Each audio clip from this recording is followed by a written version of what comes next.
آج مائیں اپنے بچوں کو نہ جانے کس کس چیز سے ڈراتی ہیں، کس کس چیز سے ڈراتی ہیں۔ پہلے ماں باپ اپنے بچوں کو اگر ڈراتے اور عظمت بٹھاتے، بڑائی بٹھاتے تو اللہ کی بڑائی بٹھاتے، تاکہ اس کے دل میں اللہ کا خوف پیدا ہو جائے۔ ہر وقت ماں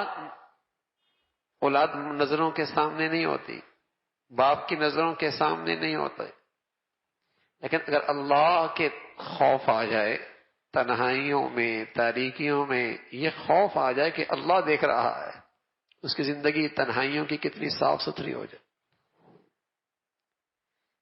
اس کی تنہائیوں کی، تاریکی کی زندگی کتنی صاف ستھری ہو جائے۔